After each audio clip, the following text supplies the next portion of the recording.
Оройн төргийн үзэгчтэй энэ өдөр мэдээллийн хөтөлбөрийн 5 гарагийн дугаар эхэлж байна. Анхаарлаа хандуулна уу. Иргэний зэрэг ногоон нам улсын хурлын гишүүн Наран Туяа наарад хариуцлага тооцохгүй. Аймаг сумдын засаг дарга нарыг ядуурлыг бууруулснаар нь уралдуулна. Номад Century бондыг дахин санхүүжүүлж төлнө. Албаны нууцд авсан 894 мэдээллийг ил болгоно. Монгол улсад мөрдөгдөж буй хийн норм стандарт олон улсын жишгт нийцдэггүй. Дубай хот дох Америк нэгдсэн улсын консулын газар Ираны дорооны халдлаганд өртлөө. Германы канцлер Фридрих Мерц Америк нэгдсэн улсад айлчлав. Эдгээр болон бусад мэдээллийн дэлгэрэнгүй одоо та бүхэнд танилцуулъя.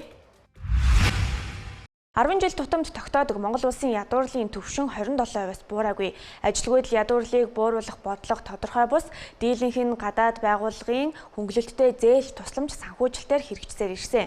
Тэгвэл засгийн газраас аймаг сумдын засаг дарга, иргэдийн төлөөлөгчдийн хурлын төлөөлөгч нарыг ажилгүйдлийг бууруулснаар нь уралдуулж, ажлын байр бий болгож чадаагүй албан тушаалтнуудад хариуцлага тооцож эхлэх юм байна. Монгол улсад ядуурлын түвшин 27% байгаа. Гэр бүл хөдөлмөр нийгмийн хамгааллын яамнаас ядуурл ажилгүйдлийг бууруулах дөрвтэй ажлыг өнгөрсөн 10 жилийн хугацаанд хийгээгүй гэсэн үг. Хөдөлмөр эрхлэлт ажилгүйдэл ядуурлыг бууруулах бодлогын дийлэнх нь гадаад улс орны хөнгөлөлттэй зээл тусламжаар санхүүждэг. Тэгвэл салбарын яамнаас 21 аймаг 330 сумдын засаг дарга, иргэдийн төлөөлөгчдийн хурлын төлөөлөгч нарыг орон нутгийн иргэдэд ажлын байранд зуучлах, мэрэгжил эзэмшүүлэх үүрэг өглөө. Цаашлаад ядуурл ажилгүйдлийг бууруулах ажилд манлайлан оролцсон засаг дарга нар иргэдийн төлөөлөгчдийн хурлын гишүүдийг урамшуулах юм байна. Тэмцээс гэр бүл хөдөлмөрийн хамгааллын яамны зүгээс 2026 онд бид нар 5,000 өрхийг одоо хөдөлмөрт зуучлаа, өөрийн гэсэн орлоготой болгоё зорилт тавиад ажиллаж байгаа. За энэ маань зөвхөн одоо нэг яамны зүгээс улсын хэмжээнд хөдөлмөр эрхлэлтийг одоо амжилттай тэдгээр иргэдийг одоо идэвхтэй хөдөлмөр эрхлэхэд хурж ажиллах нь бас төдийлөн одоо учир дутагдaltaй гэж үзэж байгаа. Нэг сард 418 мянган төгрөгөөс бага хэрэглээтэй бол ядуу өрхөд тооцдог. Ядуурлын шугамыг харахад ажилгүйдэл ядуурл орон нутагт хамгийн өндөр байна. Гэтэл үйлдвэрлэл бүтээн байгуулалт хөгжөөгүй орон нутагт ажлын байр хомс, малчид малын үр шимээрээ орлоготой байгаа бол ядуу өрхийн дийлэнх нь халамж, тэтгэвэр, тэтгэмжийн орлогоор амьдардаг. Өөрөөр хэлбэл шинэ ажлын байр бий болгоход хүндрэлтэй байгаа юм. За иргэдийн хурлын төлөөлөгчд маань иргэдийн хурл сонгогддог сум аймагтай. Гэхдээ тухайн сумынхаа ядуурлыг бууруулъя. За өнөөдөр одоо ядуу өрх байгаа бол тэдгэрийг хөдөлмөрт зуучлая. За мэрэгжилгүй бол бид нар мэрэгжил эзэмшүүлээд явъя гэдэг санаачлага яг өнөөдрийн хувьд бол бодит амьдрал дээр төдийлөн биелэл болохгүй. Аймаг сумдын засаг дарга нарт өгсөн үүрэг хэрэгжвэл 25-аас 30 мянган өрхийг ажилтай орлоготой болгох хэмээн тооцоолж байна. 2026-аас 2028 онд иргэн төлөх Намад Century бондыг дахин санхүүжүүлэхээр засгийн газраас 500 сая $5 бондыг олон улсын зах зээлд гаргасан. Уг бонд нь иргэн төлөгдөх бондын хүүгээс бага дүнгээр гарч 500 гаруй тэрбум төгрөгийг хэмжээ. Энэ удаагийнхаа одоо үрийн зохицуулалтын арга хэмжээг эхлэх үед бол одоо сүүлийн 2-3 хоног дотор одоо нэлээд тодорхойгүй байдал үүсгэж эрчимтэй одоо ийм цэргийн ажиллагаа явж байгаа энэ байдлууд бол үүсээгүй байсан. За энэ үед бол одоо энэ хаврын энэ тодорхойгүй байдал үргэлжлэх ийм эрсдэлтэй байгааг өөрчлөн харж, за цаг үеэ одоо маш сайн одоо тодорхойлж, маш эргэцэгтэй үед тохиромжтой байдлаар ингэж гарсан нь одоо их сайн хэрэг боллоо гэж хэлье. За ингээд бондын захиалгад Аз, Америк, Европ ТV 93 хөрөнгө оруулагчийн $1.6 тэрбум захиалга ирсэн. Өөрөөр хэлбэл $500 сая бонд гаргах дээр одоо 3.2 дахин өндөр одоо санал ирлээ. За ингээд энэ удаагийн бонд маань 595 буюу одоо 222 ийм эрсдлийн хувь нь бол 222 буюу засгийн газрын одоо бондын түүхэнд хамгийн бага эрсдлийн түвшинтэй гарсан ийм одоо бонд боллоо. За ингээд ингэж ийхүү одоо эрсдлийн түвшин бага гарсан Монгол Улсын макро эдийн засгийн эдийн төлөв болон төсөв санхүү өрийн удирдлагын бодлогод одоо гадаад хөрөнгө оруулагч нар одоо ихтгэл үзүүлж байгаагийн нэг сайн илрэл боллоо гэж үзэж байна. Төрийн нууцын тухай хуулийн нэмэлт өөрчлөлтийг өргөн барьлаа. Уг хуулиар албаны нууцд авсан 894 мэдээллийг ил болгоно. Улаанбаатар хотын төгжрлийг бууруулахаар Солонгос улсаас авсан ногоон автобусыг худалдан авах гэрээг нууцад авч байгаад хулих хуучин автобус нийлүүлсэн. Энэ мэт төрийн байгууллага том төсөл гэрээг ил тод бус нууцад авч байгаад хулгай эдэг байдал газар авсан. Тэгвэл төрийн нууцын тухай хуульд нэмэлт өөрчлөлт оруулж албаны нууцад авсан 894 гэрээ мэдээллийг ил болгох юм байна. Уг хуулийн төслийг улсын их хурлд өргөн барьж хаврын чуулганаар хэлэлцэнэ.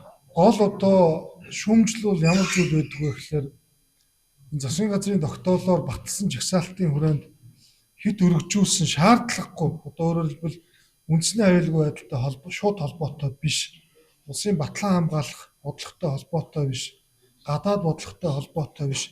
Ийм одоо шаардлагагүй мэдээллийг хэд өргөнөөр нууцсан. За зарим тохиолдолд нууц давсан мэдээллүүд хоорондоо давхардсан зөрчилтэй ийм тохиолдлууд олон гарсан. За энийг бол тагнуулын ерхий газар, тагнуулын байгууллага, холбогдох хуулийн байгууллагууд хамтран нэг бүрчлэн нягтлж шалгаж ингэж одоо төрийн нууцын жагсаалтыг босруулсан гэж ойлгож байна. Тухайн салбар төрийн байгууллагын хүрээнд албаны нууц нэрээр баталдаг хууль бус байдал уг хуулийн өөрчлөлтөөр өөрчлөгдөн гэж үзэж байна. Ер нь олон улсын жишгч гэсэн албаны нууц гэж ойлголт байхгүй. Төрийн байгууллага албан тушаалтнуудын хувьд төрийн нууцыг хадгалж хамгаалах ийм үүрэгтэй. Тэрнээс биш одоо тухайн салбарын эсвэл байгууллагын иргэшгийн хүрээнд албаны нууц нэрээр жагсаалт баталдаг энэ явдал цааш байхгүй болно гэсэн. Энэ бол ер нь иргэдийн мэдэх эрхийг хангах чиглэлээр за мөн хариуцлага албан тушаалын гэмтрэхтэй тэмцэх төрийн үйл ажиллагаанд ил тод нээлттэй байдлыг хангах чиглэлээр хийж байгаа томоохон өөрчлөлтөө гэж ойлгож байна. Хууль батлагдаж албаны нууцад авсан мэдээллүүдээс авилга албан тушаалын байдлаа урвуулан ашигласан тогтоодвол ган албан тушаалтнуудад ч хариуцлага тооцох асуудлыг хөндөх ёстой. Завхан аймгийн өсвөр үеийн аймгийн аврах шалгаруулах олон улсын таеквондогийн тэмцээн болж улсын аврах шалгаруулах тэмцээнд оролцох багууд тодорчээ. Тэмцээнд цагаан хайрхан, алдархан, яруу, сонгон, биеийн тамир спортын газар, цэцэн шонхор клуб зэрэг 12 сум клубын 200 гаруй тамирчин оролцсон байна. Тамирчид 4 насны ангилал 3 төрлөөр 153 багц медалийн төлөө хурд хүч авахалжсан байгаа сорин өрсөлдлөө. Энэ удаагийн тэмцээнээс шалгарсан тамирчид улсын аврах шалгаруулах тэмцээнд оролцох, өсвөрийн баг тамирчдыг бүрдүүлж Аз тээврийн аврах шалгаруулах тэмцээнд мөн оролцуулах юм а. Хүсгэл аймагт өвлийн аялал жуулчлалыг хөгжүүлэх зорилгоор жил бүр уламжлалт болгон зохион байгуулдаг Хөх сүвд 2026 олон улсын мөсний наадам 3 дахь өдрөө үргэлжилж байна. Энэ жилийн хувьд гадны улсуудын аялагчид ихээр ирснээрээ онцлог байгаа юм. Тухайлбал эхний 2 өдөр 10 гаруй орны 300 гаруй гадаадын иргэн зорин иржээ. Мөсний наадмын хүрээнд мөрөн сумын төв музейд гайхамшигт хөвсгөл төр үзэсгэлэнг нээсэн ба мөсний наадамд ирсэн гадаад дотоодын аялагчид тус үзэсгэлэнгээс мөсний наадам, хөвсгөл нуур, цаа буг болон цаатан иргэдийн аж амьдралтай холбоотой түүхэн гэрэл зураг үзмрүүдийг үзэж сонирхох боломжтой юм а. Төв музейд Хүсгэл аймгийн түүх угсаатны зүүр шашин археолог, урлаг, уран сайхны байгалийн ач холбогдол бүхий 4000 орчим үзмэртэй ажээ. Ухаалаг камерын системийг нэвтрүүлснээр гэрлэн дохионы зохицуултыг илүү оновчтой болгож, замын хөдөлгөөнийг цэгцтэй, тэнцвэртэй зохион байгуулах боломжийг бий болгожээ. Тодорхойлбол системийн хүрээнд авто замын хөдөлгөөний эрчмийг бодит цагийн горимд тоолж, тээврийн хэрэгслийн урсгал, чиглэлийг наривчлан тодорхойлж зөрчил гаргасан автомашиныг илрүүлэн хяналт тавих нөхцөл бүрджээ. Замын хөдөлгөөний удирдлагын төвийн мэдээлж буугаар уг шийдлийн үр дүнд зохицуулттай бүх уулзвар гарцын гэрлэн дохионы тохиргоог илүү наривчлалтай хийж, гараар удирдах шаардлагыг 50% буйруулсан байна. Улсын их хурлын гишүүн Нарантуяа Наарагийн гаргасан ёс зүйн үйлдэл жагсаалтаар сонгогдсон гишүүдийг иргэн харах улс төр ёс зүйн хэм хэмжээг өндөрсгөх шаардлага байгааг хүндэж эхэлсэн. Тэгвэл иргэний зориг ногоо нам намын гишүүнтэй хариуцлага тооцох бус харин хамтарч улсын их хурлын гишүүнийг эвүүлэн татах хуулийн төслийг өргөн барихаар зэхэж байна. Иргэний зориг ногоо намаас жагсаалтаар сонгогдсон улсын их хурлын гишүүн Нарантуяа Нааратай холбоотой ёс зүйн асуудал хөвөрсөөр Монгол улсын ерөнхийлөгч улсын их хурлын гишүүнийг эвгүүлэн татах хуулийн төсөл санаачилсан. Уг хуульд ёс зүйн алдаа гаргасан жагсаалтын гишүүдэд хариуцлага тооцно хэмээн тусгасан. Харин Нарантуяа Наара гишүүнийг жагсаалтаар оруулсан иргэний зориг ногоо намын дарга Батбаатар намын гишүүндээ зөвлөх үүрэгтэй гэлээ. Өөрөөр хэлбэл Нарантуяа Наара гишүүнийг ёс зүйн алдаа гаргаагүй хэмээн үзэж тус намаас улсын их хурлын гишүүнийг эвгүүлэн татах хоёрч хуулийн төслийг тус нь өргөн барихаар байна. За Наара гишүүн бид нэр өнгөрсөн жил хамт өргөн барих гэсэн шүү дээ. Энэ үлийг одоо ч гэсэн өргөн барихтаа хамт өргөн барья гэж хагаад төрийн намын нэрээр их хурлын гишүүн болсон хүмүүс өөрсдийн хувийн мөрийн хөтөлбөр гэж байхгүй учраас намынхаа мөрийн хөтөлбөрийг хэрэгжүүлэх, биелүүлэхийн төлөө ёс зүйтэй, хариуцлагатай, үр дүнтэй ажиллах ёстой. Парламентэд суудалтай улс төрийн намууд жагсаалтын гишүүдийн хариуцлага ёс зүйг өндөрсгөх шаардлагатай гэж үзэж байна. Ерөнхийлөгчийн санаачилсан хуульд уг агуулга байгаа ч ёс зүйн дэгийн хороогоор дамжин улсын хурлын чуулганаар тухайн гишүүнийг эргүүлэн татахыг дэнслэх юм а. Өөрөөр хэлбэл танхимын гишүүд нь ёс зүйн алдаа гаргаагүй гэж үзвэл тухайн гишүүнийг эргүүлэн татах боломж хязгаарлагдана. Энд улс өөртөө бол хандах хэрэгтэй. Яг бол ахаад ард нь яригдж байгаа юм бол парламентын засаглалын доктортой байдлын тухай асуудал яригдж байгаа. Тэгэхээр энэ бол нэг амархан үе таалгыг нээждэг асуудал биш. Энэ хаврын чуулганаар парламентын хэд хэдэн гишүүдийн бүрэн эрхийг түтгэлзүүлэх асуудал яригдж байгаа ч ёс зүйн алдаа гаргасан гишүүдийг энэ удаад өнгөрөөх бололтой. Сонгон хайрхан дүүргийн Монгол Ардын намын даргаас нийслэлийн намын дарга хүртэл дэвшсэн хотын дарга Нямбаатрын суудал ганхаж эхэлсэн. Түүний оронд барилга, хот байгуулалт, орон сууцчлалтын сайд бат амгалан яригдж эхэлсэн. Тэрээр уг албан тушаалд очиход бэлэн гэдгийг илэрхийлсэн. Тэгвэл хотын даргад нийслэлийн Монгол Ардын намын хурлыг хуралдуулах сонирхол ойрын хугацаанд алга байна. Авилгатай тэмцэх газарт шалгагдж байгаа хот байгуулалт, барилга, орон сууцчлалтын сайд бат амгалан нийслэлийн Монгол Ардын намын дарга болно гэсэн шуум гарсан. Өөрөө ч ажил улс төрийн туршлагаараа намын даргын суудлаас татгалзахгүй гэдгийг мэдгдсэн. Ирэх сонгуульд нийслэлийг толгойлох даргын сунгааг нийслэлийн Монгол Ардын намын хурлаар шийднэ. Би хотын дарга болохгүй гэж хэлсэн. Хотын намын дарга болох надад бүрэн боломж туршлага бий. Намын даргын одоо хотын намын хурал болох сурагтай. Гэхдээ өнөөдөр бол хавлсан юм байхгүй.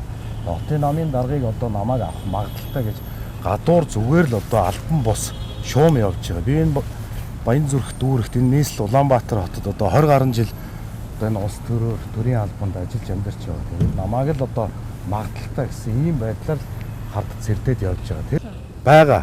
Сонирхол гэж ерөөсөө би юм яриаггүй байна. Тэгвэл нийслэлийн Монгол Ардын намын дарга эсвэл нийт гишүүдийн 3-1 саналаар хуралдах хэсгээ шийднэ. Нийслэлийн Монгол Ардын намын дарга Нямбаатар хурлын товыг зарлана. Үүнээс үцгэд ойрын хугацаанд намын даргыг өөрчлөх асуудлыг ярихгүй бололтой.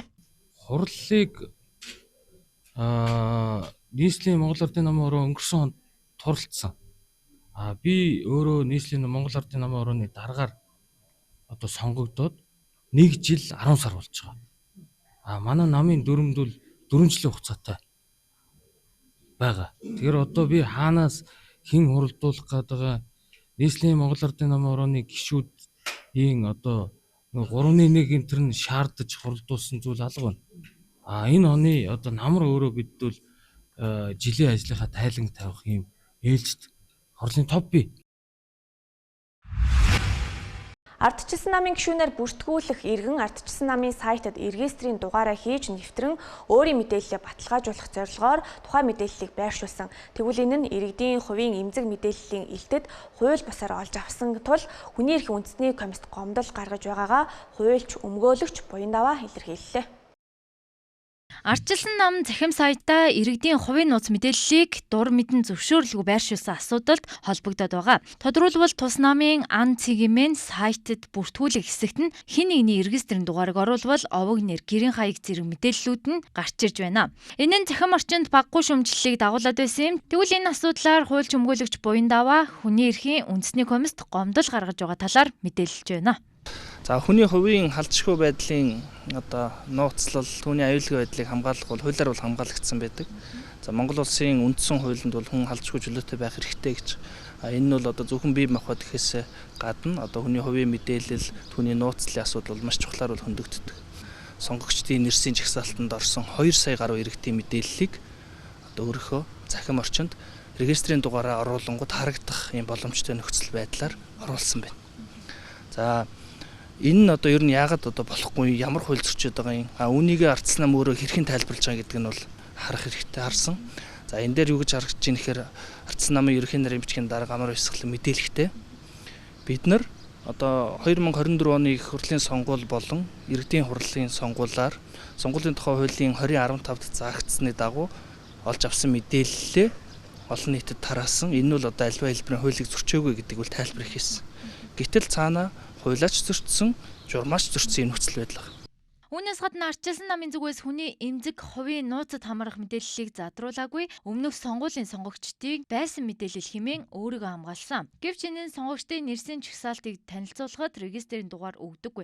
Харин сонгогчийн овог нэр, гэрийн хаяг, иргэний бүртгэлийн дугаар зэрэг мэдээллийг нь намд олгохдоо нууцын гэрээ байгуулж өгдөг байна. Гэтэл регистрийн дугаар гарч ирж байгаа нь асуудал дагуулад байгаа юм а. Энэ мэдээллийг сонгуул дууссанаас хойш 3 хоногийн дотор төрийн захиргааны байгууллагад буцаа өгдөг байна. Гэтэл ардчилсан намын мэдээллээс энэ мэдээллийг буцааж өгөөгүй гэдг нь харагдаж байгааг хэлж байна.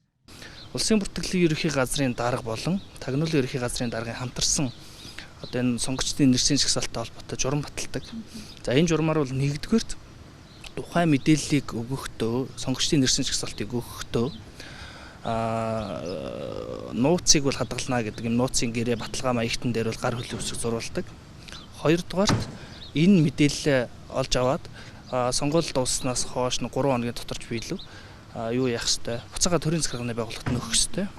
За 3 дугаарт хамгийн чухал нь энэ мэдээлэлээ задруулахгүй өөр байдлаар ашиглахгүй гэдэг ийм зүйл байдаг. За 4 дугаарт энэ нөгөөд байгаа улсын бүртгэлийн мэдээлэл дээр иргэний бүртгэлийн дугаар нь өгөгддөг болохоос биш регистрийн дугаар өгөгддөг. Тэгэхээр энэ 2024 оны улсын хурлын сонгуулийн явцад олж авсан мэдээлэл бол биш байна гэж үзэж байгаа. Ардчилсан намын зүгээс эмзэг мэдээллийг задруулаагүй хэмээн мэдэгдсэн боловч хуульд заасан эмзэг мэдээлэл хэмээх ойлголтод генетик биохими мэдээлэл, эрүүл мэндийн байдал, мөн ухсаа гаруул болон шашин шүтлэг, хүүсийн чиг баримжаа зэрэг хүний онцлогтой холбоотой өгөгдөл хамаардаг байна. Мөн цахим орчинд Монгол улсын 1 сая гаруй иргэний мэдээлэл 650 Америк доллараар зарагдаж байна хэмээх мэдээлэл төгснө нь олон нийтийн түгшүүрийг нэмэгдүүлж байна гэдгийг ч хэлж байсан юм а. Үүнээр нэмээд үнэхээр иргэдийн мэдээлэл олон улсын хар зах дээр зарагдаж байгаа эсхийг хянах хэрэгтэй гэж үзэж хүний эрхийн үндэсний комисс болон цагдаагийн ерөнхий газрын кибер гэмт хэрэгтэй тэмцэх хилтэс болон цахим хөгжил инновац харилцаа холбооны яамд тус гомдол гаргаж байгаагаа мэдгдсэн юм а. Улаанбурхан өвчний 3 тохиолдол шинээр батлагдлаа. Халдвар төвчин судлалын үндэсний төвөөс Улаанбурхан өвчний шинэ 3 тохиолдол батлагдсан тухай мэдээллээ. Тус 3 тохиолдлын 2 нь нийслэлт, 1 нь орон нутагт батлагджээ. Улмаар улсын хэмжээнд Улаанбурхан өвчний батлагдсан тохиолдол 14302 болсон бөгөөд нийслэлт 11639, орон нутагт 2658 бүртгэгдээд байгаа юм а. Эдгээрээс 10-аас 14 насны хүүхдүүдийн өвчлөл хамгийн их буюу 5222-д хүрлээ. Одоогийн байдлаар эмнэлэгт 36 хүн хэвтэн эмчилүүлж байгаа ба эдгээрээс нийслэлт 24 хүн, хөдөө орон нутагт 12 хүн хэвтэн эмчилүүлж, гэрийн хяналтад 7 хүн байна. Улаанбурхан өвчин нь халдварлалт өндөртэй ч вакцинаар сэргийлэгдэх боломжтой халдвар төвчин. Энд Улаанбурхан өвчний эсрэг вакцин хамрагдсан тухай мэдээллээ Өрх сумын эрүүл мэндийн төвдөө орчин цахим бүртгэлийн програмд бүртгүүлэхийг хөсөгтөөс санууллаа. Өр хангаан аймагт 30 сая $30 хөрөнгө оруулалтаар 300 ортой жижиг нэгдсэн эмнэлэг байгуулахаар төлөвлөгдөж байна. Азийн хөгжлийн банкны санхүүжилтээр Монгол улсын 21 аймгийг хамарсан эрүүл мэндийн тусламж, үйлчилгээг сайжруулах, эрчимжүүлэх төслийн хүрээнд тус эмнэлгийг барих юм. Энэ талаар эрүүл мэндийн сайд Ж. Чимбүрэн салбарын шинжилэл бодлого тус аймагт хийх хөрөнгө оруулалтын талаар мэдээлэл өглөө. Дэлгэсэн тэрлэг шиг уудам нутагтай Монгол орныхоо хаана амьдрахаас үл хамааран иргэн бүр эмнэлгийн тусламж үйлчилгээг цаг алдалгүй чанартай авах боломжтой байх, дэд бүтэц хүний нөөцийг бүрдүүлэх нь засгийн газрын эрүүл мэндийн салбарт баримталж буй тэргүүлэх бодлого юм а хэмээн эрүүл мэндийн сайд Ч. Жимбүрэн хэллээ. Ерөнхийлөгч Хүрэлцэхийн санаачилсан улсын их хурлын гишүүнийг эргүүлэн татах тухай хуулийн төслийг хаврын чуулганаар хилэлцэх талаар яригдж эхэлсэн. Улсын их хурлын гишүүнийг эргүүлэн татах хуулийг мөн улсын их хурлын гишүүн Им Нарантуяа Нара санаачилсан. Тухайлбал тэрээр миний анхлан санаачилсан улсын их хурлын гишүүнийг эргэн татах тухай хуулийн төслийг олон хүн хавсран дэмжих шинжтэй шүү. Талархалтай байна. Ерөнхийлөгч маань хүртэл дэмжиж хүч хавсрах бололтой. Гяла хэмээн өөрийн сошиал хуудасаараа дамжуулан илэрхийлжээ. Нарантуяа Нарагийн санаачилсан улсын их хурлын гишүүнийг эргүүлэн татах хуулийн төслийг ди парламентэд байршуулсан бөгөөд уг заалтыг 2028 оноос хэрэгжүүлэхээр тусгажээ. Ирээдүйд Олимпийн аварга тамирчид болох зорилго мөрөөдөлтэй Гүйг Гэгээ ах トゥ хоёрыг бид энэ удаад онцолж байна. Тэдний хувьд 5 настайгаас эхлэн боксинг спортоор хичээллэж эхэлсэн бөгөөд сүүлийн үед рэп дууны урсгалыг сонирхож эхэлсэн бичлэг нь олон хүнд хүрч хайрыг нь татаад байна.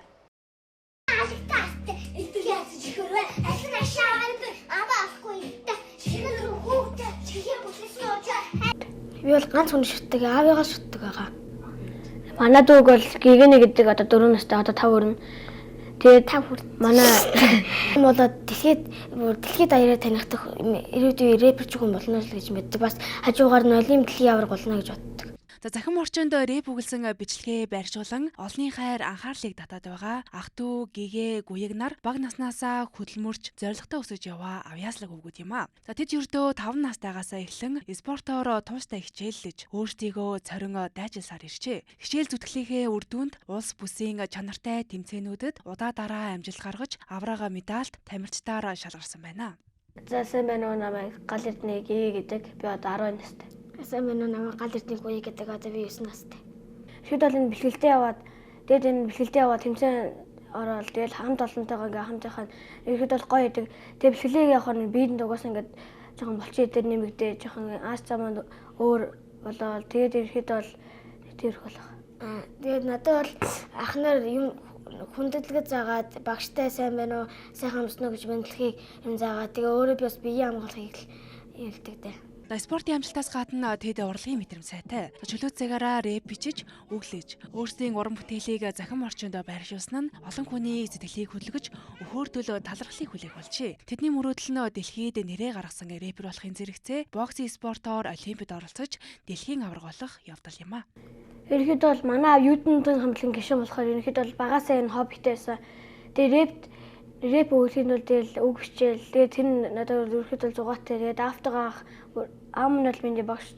Аав байхгүйсэн бол би одоо ингээд рэп өглөх биш. Аав нь надад бүх юм зааж өгдөг. Тэгээд аавтай баярлаа сарташ. Би бол багасаа өгдөг байсан. Тэгээд аав манаас зааж өгөөд тэгээд ээжээс бичлэг хийгээд ээжтэй бас баярлаа гэж хэлээ. Тэгээд аав манаас наваг дандаа зааж өгдөгнөөс баярлаа гэж хэлээ.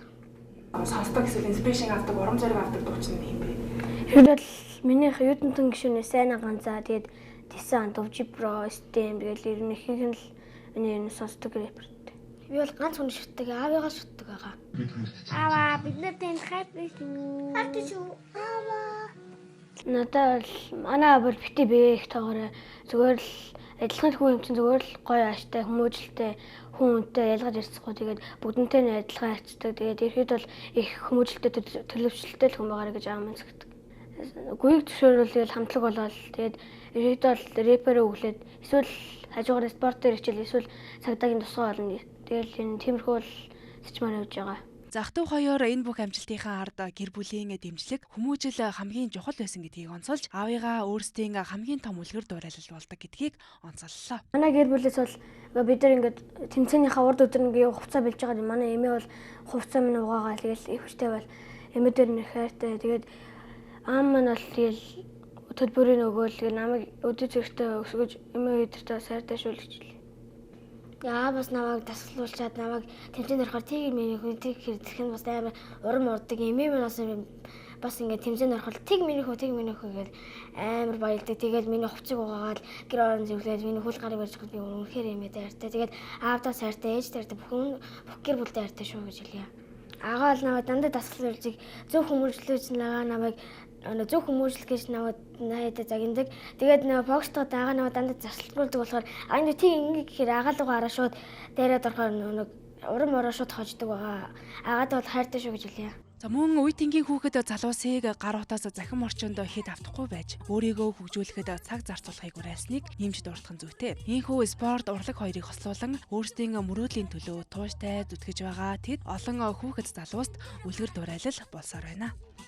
Чөлөө цагаар спортоор хөгжил өөрийгөө бие хөгжүүлж хүмүүжлэлтэй сайн болохыг хүсье. Тэгээд ерөнхийдөө бол уцаа оролцохын хооронд спортоор хичээлээд өөрийгөө хичээгээд олимпиад авраг болохыг зөвлөрөөл гэж хэлье. Ах トゥ өнөр хичтэй болохоор сайн бие хамгаалаад өөрийгөө зөв авч яваарай. Тэгээд гэж хэлье. Морин спорт уяачдын 10-р хээр холбооноос үндэсний уламжлалт морин уралдааны хууль эрх зүйн орчныг бүрдүүлэх, уяачдын ёс зүйн хариуцлагыг бэхжүүлэх шаардлагатай талаар мэдээлэл хийлээ.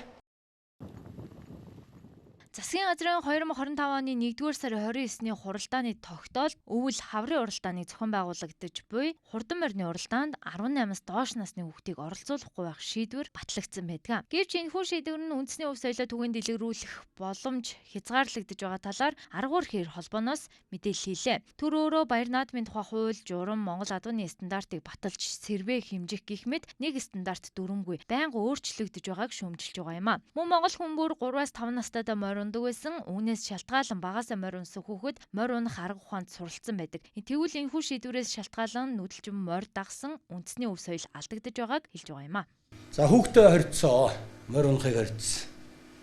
Ер нь бол зүгээр Монгол ах уу чи ийм л юм шүү дээ. Бид нэр одоохондоо яг нэг байгаа сайхан өвдөм одоо ингээд үлдээч гисэн сайхан өвцөн задлаад нүрсэн зөөгөөд алтаа аваад ингээд амьдраад болоо л энэ одоохондоо. За энэ маань ингээд нөөц шахахт нь энэний дараа юу үлдэх юм бэ? Энэний дараа нь өөрийн үндэсний өв соёлоор хоолоо идэх нь юм үлдэн шүү дээ. Гадаадын зуулчид яг манайх бас гадаадын зуулчидтай холбоотой байдаг юм байгуулга л да. Тэгээ гадаадын зуулчдын одоо яриад байгаа юм бол манай яг үнэндээ бол байгалыг үзэх гэж хүн тун ховор ирдэг. Соёлыг үзэх гэж тун ховор ирдэг. Харин үндэсний зан заншил, үндэсний ахуйтай холбоотой тэр одоо 5 антай гэртээ 10 амьдраад 5 одоо мал сүргээ бүгдөрөнгийн өв төгшин одоо сайхан бэлчээрлүүлээд маллаад байгаа энэ ахуйг л үзэх гэж ярьдаг. Гэтэл нөгөө өөрийнх нь Монголын өв соёл одоо авч явах хөстэй төр байгуулга нь болохоор энэ соёлоос салангад түүнийгээ салгаад идэг. Цааш нь л авч яваад идэг. Болохгүй л гэж үх юм яриад идэг. Тэгээ энэ талаар бид нэг жол ярилцлаа. Тэгээд ерөнхийдөө бол нэг алсыг харж амьдарцгаая. За үнэндээ бол одоо боломж хязгаарлагдаж байна шүү гэдэг өрөөнд ор. Яагаад тэгж хэлж ийн үгээр алсыг гарахгүй нэг төрөө хэллээ шүү дээ. Төрцгөөс авахгүй бол бүхэл хүмүүс өнөөдрөө л харж, маргаашаа л харж. Энэ Монголын морин спорт ууштай холбоо байгуулагдаад 1995 оны үед гаргасан нэг дүн байдаг. Монгол 70 гаруй мянган уяач байна. 30 гаруй мянган хүүхэд морь унж гэсэн. За түүнээс хойш ингээд энийг одоо ахаа тоолцсон хүн байхгүй болж хараад байхлаар 2008 онд би нэг тийм судалгаа хийсэн. Гэсэн чинь 70 мянган 50% байх болсон. 2008 онд шүү дээ. Нөгөө 30 мянган хүүхэд чинь 10 мянга болсон. За өнөөдөр одоо хэд болж байгааг мэдэхгүй байна. За өнөөдөр бол миний бодлоор бол одоо морь иж байгаа хүний тоо маш зөөрсөн. За хүүхдийн тоо бол бүр их зөөрсөн. Монгол улсад 1995 оны үед 70 гаруй мянган уяач 30 гаруй мянган унаач байна хэмээх судалгаа гарсан байна. Тэгвэл үүнээс хойш 2008 онд хийсэн судалгаагаар 70 гаруй мянган уяачийн 50% нэрс багасаж 30 мянган унаач хүүхэд 10 мянга гаруй унаач болж цөөрсөн байна. Тэгвэл өнөөдрийн байдлаар энэхүү шийдвэрээс шалтгаалan энэ тоо хэд болж цөөрснийг мэдэхгүй байна хэмэж байна. Хүн төрлөختний 10 мянган жилийн турш байгалаас тасарч өөрсдийн бүтээсэн хиймэл нийгмийн систем дээрээ төөрч дэлхийн нийтээрээ өнөөдөр мухардлын ирмэгт ирээд байна. Энэ нийгэм байгалыг эзэрхэж, өмчилж, устгаж ирсэн бол нүүдэлчин бид байгалийн жамыг тээж, хамгаалж, зохицож ирсэн. Дэлхийн нийтээрээ хайжуу тэрхүү амьд үлдэх нууц бидний цуснд, бидний ахуйд, бидний сэтгэлгээнд хадгалагдж байна. Энэ одоо ёс зүй хариуцлагын манлайллыг бий болгох. Үндэсний уламжлалт морин уралдааны эрх зүйн тусгай ангиллалыг бий болгох шаардлагатай юмыг үзэж байгаа юм а. Мөн морин уралдааны тухай ижүүрэн хууль батлуулах тухай үндэсний уламжлалт морин уралдааныг хамгаалан хадгалахтай зэрэгцүүлэн адууг спорт болон бизнесийн чиглэлээр насны ангиллалаар нь зохион байгуулж амжилтыг холбогдох цол болцолд хамааруулах эрх зүйн зохицуултыг бий болгохыг шаардаж байгаа юм а. Монгол улсад хийн хэрэглээ жилээс жил нэмэгдэж байна. Үүнийгээ дагаад ахуйн осол эрсдлийг дагуулж байна. Ялангуяа Монгол улсад ахуйн болон үйлдвэрлэлийн хийн аюулгүй байдал нормативд хууль эрх зүйн орчин хангалтгүй байна. Нийслэлийн баян зүрх дүүрэг 26 дугаар хороо дүнжин гар худалдааны урд зам дээр 2024 оны 1-р сарын 24-ний өдөр Дашванжлын газ зочиж явсан ачааны автомашин батлан хамгаалах яамны машинтай шүргэлцсэний улмаас их хэмжээний дэлбэрэлт үүссэн.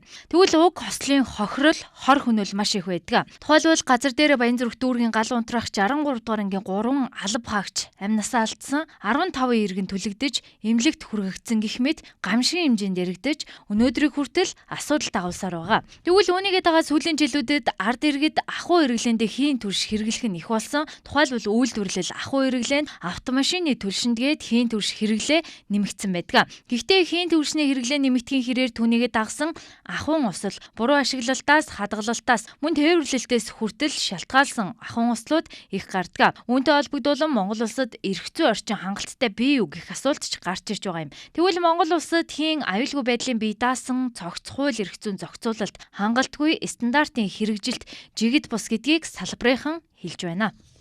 Монгол улсын хэмжээнд өнөөдөр 40 гаруй мянган тонн хийн түлшийг Оросын холбооны улсаас импортлолд оруулж ирээд дотооддоо дахин хэрэглээ, автогаз, за халаалтын сүүлийн жилүүд бол халаалтанд одоо төлхөө ашиглаж байна.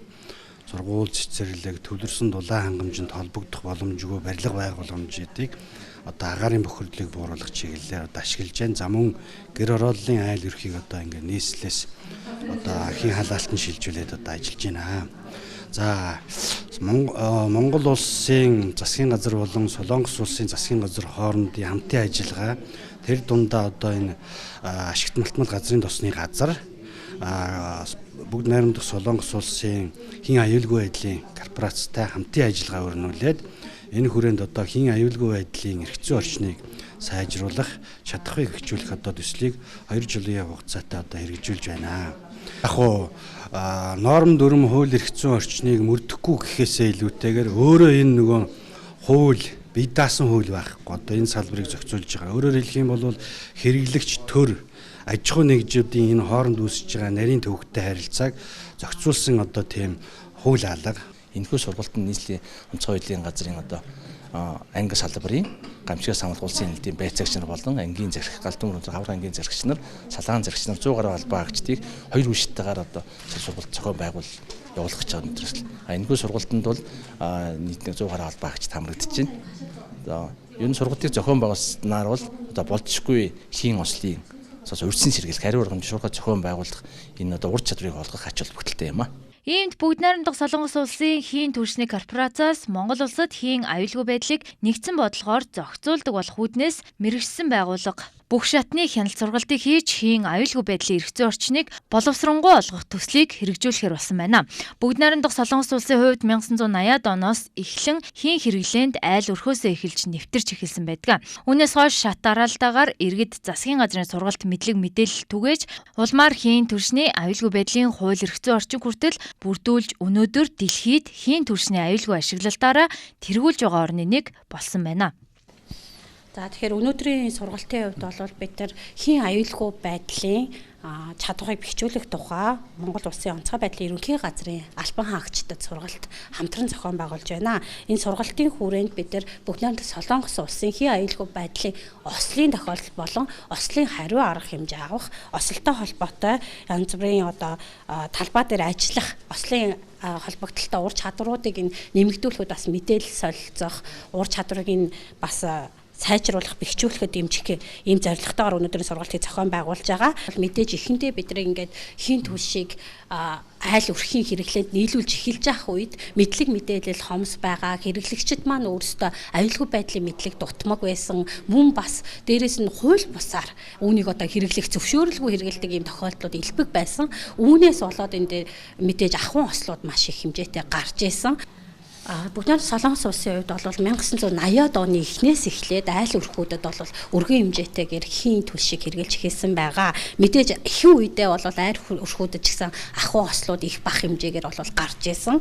Энэтэй холбоотойгоор бол бид нэр засгийн газартайгаа хамтраад ард иргэдэд хийн аюулгүй байдлын талаар мэдлэг мэдээллийг дээшлүүлэх, мөн сурталчлах, аюулгүй байдлын талаар өөрсдийнхөө одоо дадал хэвшилэх болох талаас нь кампанит ажлуудыг явуулж эхэлсэн байгаа. Үүний үрд өнөөдөр Солонгос улс бол хийн түлшийг аюулгүй ашиглаж чаддаг болсон байгаа. Монгол улсад хийн түлшний хэрэглээнд аюулгүй ажиллагааны талаарх зөвлөмж дүгнэлтийг өгдөг хэдий ч төдийлөн хангалттай бус мөн бүгд найрамдах Солонгос улсын туршлагыг жишээ олгоо авч үзэж байгаа хэдий ч цаашид эрх зүйн орчныг шинчлэх хяналтын тогтолцоог илүү боловсронгуй болгох хэрэгцээ шаардлага ирсэн байгааг мэргэжилтнүүд хэлж байсан юм а. Уур амьсгалын өөрчлөлтийн газрын доройтол цүүлжүүлэлт Монгол улсад тулгамдсан асуудал болж байгаа. Энэ үед залуучуудын оролцоог нэмэгдүүлэхээр COP17 залуучуудын завгар хуралдаан боллоо. Цүлжилттэй тэмцэх тухай нэгдсэн үндэсний байгууллагын конвенцийн талуудын баг хурлын 17 дугаар хуралдаан 2026 оны 8 дугаар сарын 17-оос 28-ны өдөр болно. Тэгвэл дайны дэлхийн ач холбогдолтой энэхүү арга хэмжээнд конвенцийн талууд болох 197 улс орны төлөөлөгчид, төр засгийн тэргүүд, сайд нараас гадна олон улсын болон шинжлэх ухааны байгууллага, иргэний нийгэм, хувийн хөвшлийн төлөөлөл оролцох үед томоохон хэмжээний хурал болно. Тэгвэл өнөөдөр COP17 залуучуудын загвар хуралдааныг энэ сарын 4-өөс 5-ны өдрүүдэд зохион байгуулж байгаа. Уг загвар хуралдаанд 9 дүүрэг 21 аймгийн 120 хүүхэд залуус шалгаран ирж уур амьсгалын өөрчлөлт, газрын доройдолт, мөн цөлжилт Монгол улсад хэрхэн нөлөөлж байгаа талаар санал зөвлөмжийг солилцож байна. Энэ залуучдын COP17 загвар хуралдаан маань өөрөө Монгол улсад зохион байгуулагдсан нэгдсэн үндэсний байгууллагын дэрэгдэх цэцлэлтэй тэмцэх 10 дугаар конвенцийн хурлын бэлтгэл ажлын хүрээнд хийгдэж байгаа. За энэ ажлын хүрээнд бол залуучуудад нийтлэхээр мэдээлэл олгох, цэцлэлт болон газрын доройд гэж юу юм, уур амьсгалын өөрчлөлт гэдэг нь ямар асуудлын, биологийн олон янзын ямар байдал асуудлын гэдгийг нээлттэй хэлцүүлээд эндээс залуучдын дуу хоолой гаргаж ирэх. Дийлэнх нь буюу одоо энэ 120 оролцох залуучдын маань одоо 60 орчим хувь нь хөдөө орон нутгаас ирсэн байгаа учраас хөдөө орон нутгад тулгамж байгаа асуудлууд нь өөрөө юу вэ? Цэцлэлт болон байгаль уур амьсгалын өөрчлөлт нь одоо яг амьдралд хэр нөлөөтэй байна гэдэг энэ асуудлуудыг нь гаргаж ирж залуучдын дуу хоолойг 8 дугаар сард болох COP17 үндсэн хурал дээр бас өөрөөх юм зорилготой юм болж байна. Энэхүү загвар хуралдаан нь залуусын санал санаачлагыг дэмжиж цаашид бодлогын түвшинд дуу хоолойг нь хүргэх зорилготой юм а. Уур амьсгалын асуудал зөвхөн хэлэлцүүлгийн сэдэв бус бодит гамшиг, бодит хохирол дагуулж байгааг залуус хэлж байна. Иймээс залуусын оролцоог бодит шийдвэр болгох нь чухал байгааг илэрхийлж байна. За бид 2 хоногийн хугацаанд Монгол орон даяар явагдаж байгаа цөлжилт, за уур амьсгалын өөрчлөлтүүдэд зэрэг асуудал, за тийм мөн шийдлийг олж COP17-гийн конвенцэд бид дуу хоолойгоо хүргэх зорилготой. За энд бол орон нутгийнхаа нийт одоо асуудлуудыг шийдвэрлэхээр ярилцж байна. За энэ дээр бол залуучуудад уур амьсгалын өөрчлөлт гэдгийг зөвхөн нэр төдийхнөр бас анхан шатны байгууллагаас эхлээд уур амьсгалын өөрчлөлт нь ингэж уур амьсгалын өөрчлөлт болдог юм шүү гэдгийг анхан шатнаас нь эхлүүлээд сургалтын байгууллагаар дамжуулаад мэдлэг олох хэрэгтэй байна гэдэг тэр шийдэл ярьж байгаа. За бид Дархуул аймгаас буюу Төвийн бүсээс төлөөлөө оролцож байгаа Анхбаатар охтой Тэмүүжин байна. Энэ COP17-д оролцсон сэтгэл ямар байгааг нь гэвэл ямартаач би өмнө нь байгаль орчны талаар бага зэрэг мэдлэгтэй байдаг ч гэсэн яг энэ дагаа 3 модуль сургалтанд оролцоод эхний хөтөлбөр нээлтэнд нь оролцсны дараа дэлхийн дулаарл, дэлхийн цаг уурын өөрчлөлт гэдгийн ялгааг нь ойлголоо. Тэр хооронд нь ямар их ялгаатай.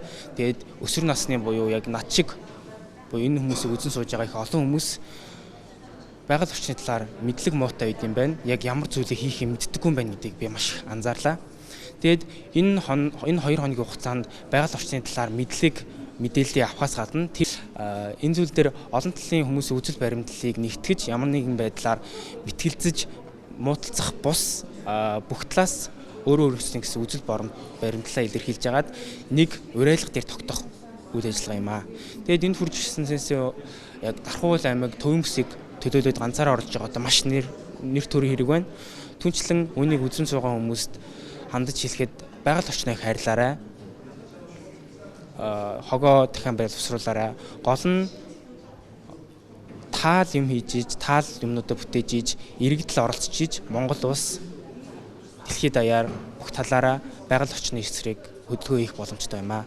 Тэгвэл эх 8 дугаар сард болох COP17 хурлын цөлжилт газрын доройдол зэрэг хүн төрөлхтний өмнө тулгамдж байгаа харилцан уялдсан сорилтуудыг даван туулах бүхэл боломжит шийдлийг нь илэрхийлэхэд чиглэн гэдгийг зорилттой ойлгож байгаа. Тэгвэл Монгол улсын нийт нутаг дэвсгэрийн 76.9% нь газрын доройдолд өртсөн гэх мэдээлэл байна. Хүрээлэн буй орчны тулгамдсан, гурамсан хямралыг даван туулахад газар ашиглалтын бодлого чухал үүрэгтэйг Монгол улс өөрөө хүлээн зөвшөөрч цөлжилттэй тэмцэх дэлхийн нийтийн хүч чармаалтанд инх үедгтээ оролцож манлайлал гарган дуу хоолойгоо залуустай нэгтгэн илэрхийлэх юм а.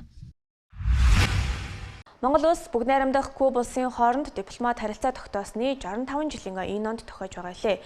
Түүхэн ойг тохиолдуулан хамтын ажиллагааны хүлээн авалтыг Куб улсын нэрт их оронч их сэтгэгч Хосе Мартин нэрэмжит нийслэлийн 52 дугаар сургуульд зохион байгууллаа. Куб улсын засгийн газар 1963 оноос эхлэн Монгол улсын оюутнуудад тэтгэлэг олгож эхэлсэн түүхтэй. Өнөөдрийн байдлаар нийт 120 гаруй монгол оюутан Куб улсад суралцсан, төгссөн байна. Тэдний дийлэнх нь анагаах ухааны чиглэлээр боловсрал эзэмшиж, эх орондоо салбартаа манлайлагч, эмч мэргэжилтнүүд болоод байгаа юм. Хасия Мартин нэрэмжит 52 дугаар сургуулийн төгсөвчдөд 2005 оноос эхлэн анагаах ухаан болон боловсролын чиглэлээр Кубад тэтгэлгээр суралцах боломжийг олгож эхэлжээ. Одоогийн байдлаар бүгд найрамдах Куб улсад 15 монгол иргэн ажиллаж суралцж байгаагийн 11 нь оюутан бөгөөд өнөөдрийн байдлаар тус сургуулийн 8 төгсөвч Кубад суралцж байна. Монгол улс бүгд найрамдах Куб улсын дипломат харилцаа тогтоосны 65 жилийн ой тохиож байгаа нь бахархалтай зүйл болж байна. Энэ нь хоёр орны найрсаг эрхтэгш байдлыг эрхэмлсэн харилцааны илэрхийлэл юм. Цаашдаа Монгол улс бүгд найрамдах Куб улстай дипломат харилцааг илүү бэхжүүлэхийн тулд хүчин зүтгэнэ. Монгол улсын их хурлд бас Монгол Кубын парламентын бүлэг ажилладаг. Энэ одоо бүлгийн хамтын ажиллагааг өргөжүүлэх тал дээр одоо сүүлийн үед бас нэлээд одоо ажлуудыг зохион байгуулахаар төлөвлөж байгаа. За тэгээд Монгол энэ жилийн хувьд бол одоо Монгол Кубын одоо хоорондох дипломат харилцаа тогтоосны 65 жилийн тохиож байгаа. Тэгээд энэ ажлын хүрээнд одоо Кубын нэрт одоо зохиолч, хувьсгалч Хосе Мартин нэрэмжтийн нийслэлийн 52 дугаар сургууль дээр бас энэ арга хэмжээ зохион байгуулагдаж байна. Ер нь бол Куб Монголын одоо хооронд эрүүл мэнд боловсролын салбарт бол хамтын ажиллагаа нэлээд одоо өргөжинд хэлж байгаа. За энэ хүрээнд бол одоо Кубад шүдний эмч мэрэгчлэр бас олон хүмүүс суралцж байна. Мөн одоо энэ боловсролын салбарт өнөөдөр гэхэд одоо 52 дугаар сургуулийн 2 сурагчид одоо Кубад суралцах юм тэтгэлгийг бас гартуулж байгаа зэрэг ийм одоо хамтын ажиллагаа өрнөж байна. Хоёр улсын уламжлалт найрсаг харилцааг гүнзгийрүүлэн бэхжүүлэх зорилгоор нийслэлийн 52 дугаар сургууль 65 жилийн өн хүрээнд 3 дугаар сарын 2-оос 6-ны өдрүүдэд цуврал арга хэмжээ зохион байгуулахаар төлөвлөжээ. Энэхүү арга хэмжээнүүд нь Монгол Кубын хамтын ажиллагаанд эерэг үр дүн авчирна гэдгийг албаныхан мөн онцоллоо. Баян ангар аймаг 2026 оныг боловсролыг дэмжих жил болгон зарласантай холбогдуулан Монгол улсын математикийн 62 дугаар олимпиадыг нутагтаа зохион байгуулахаар бэлтгэл ажлаа хангаж байна. Баян ангар аймгийн ерөнхий боловсролын Номон далай зохицолбор сургууль Ахмад багш нараа алдаршуулах, тэдний оюуны өв туршлагыг түгээн дэлгэрүүлэх зорилгоор математикийн цуврал олимпиадыг амжилттай зохион байгуулжээ.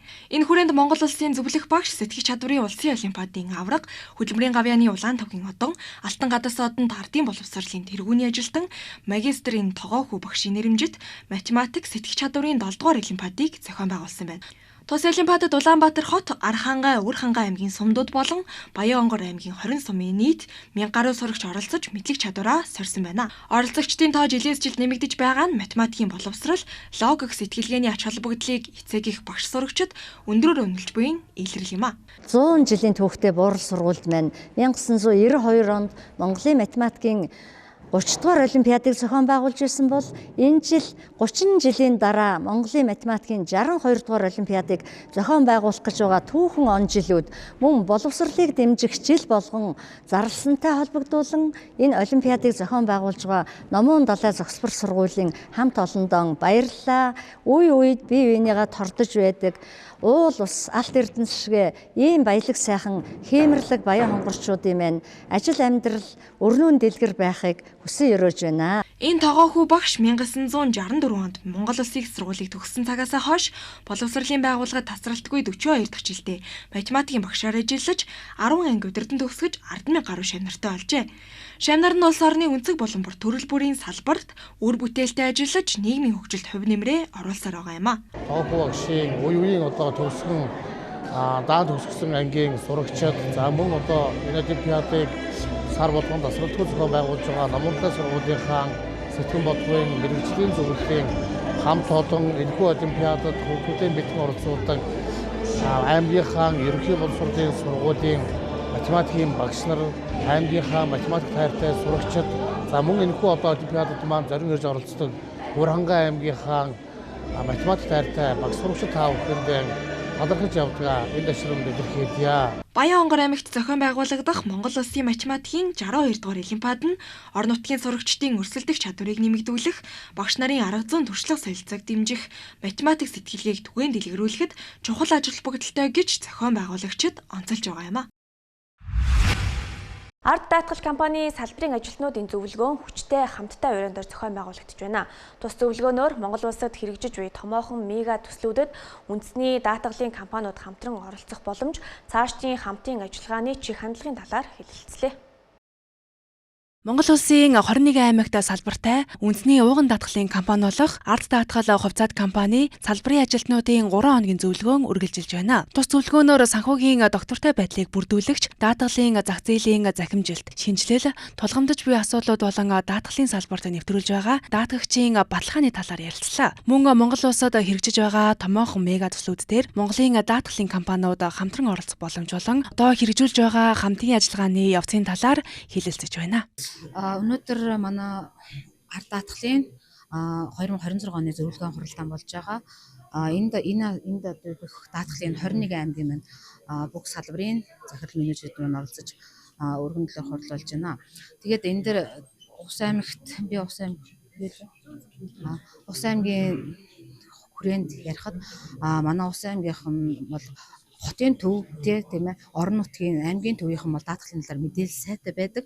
Гэхдээ яг хөтөө орон нутагта сумынхан маань мэдээлэл маш муу байдаг. Юунээсээ болоод нөхөн төлбөр авч чадахгүй тийм ээ. Тиймээс болоод даатгалыг буруугаар ойлгох зүгээр жилдээ нэг удаа даатгалын мөнгө хураадаг. Тийм бол нөхөн эргээл нэг ашиг байхгүй гэж боддог. Эсвэргээрээ энэнийхээ талаар манайхан маш орон нутагта сумынхаа ард иргэдтэй, багийнхаа ард иргэдтэй ингээд тулж ажиллах талаар би өөрийн Ус аймагтаа зорилт олгоод ажиллаж байгаа. Одоо 21 аймагт бол бид нар салбарын захирал болон менежер гэж явдаг. Гэтэ нөгөө хөдөө орон нутгийн үед бол яг гол зүйл нь бол даатгалын процесс дээр ард даатгал гэхээсээ илүү нөгөө хувь хүн одоо бид нарыг хараад энэ хүн чинь ард даатгалын ажилтан байна штэ гэж үздэг. Гэтэ хөдөө орон нутгийн үед бол яг нөгөө хот гэхээс ялгаагүй бүх бүтээгдэхүүнүүдэд ялгаагүй борлуулж авдаг гэсэн. Тэгэхээр одоо манай ард даатгалын хувьас одоо борлуулдаг бүх бүтээгдэхүүн хөдөө орон нутгад ялгаагүй л явагддаг. За хүчтэй хамттай урайн байгууллагын ажилтан бүрийн оролцоо, хамтын ажиллагаанд тулгуурлан даатгалын зах зээлд доктортой өсөлтийг бий болгох, харилцагчдын итгэлийг баттгах зорилгыг илэрхийлж байна. Ийхүү Ард даатгал хувьцаат компани салбарын ажилчдынхаа мэдлэг ур чадвар, нэгдсэн бодлого стратегид түшиглэн даатгалын зах зээлийн шинжилэл, хамтын ажиллагааг гүнзгийрүүлж, санхүүгийн доктортой байдлыг хангахад бодит хувь нэмэр оруулах зорилтоо тодорхойллоо. Анхаарлаа хандуулсанд баярлалаа. Энэ өдөр мэдээллийн хөтөлбөрийн 5 гарагийн дугаарыг үзэгч та бүхэндээ хүргэлээ.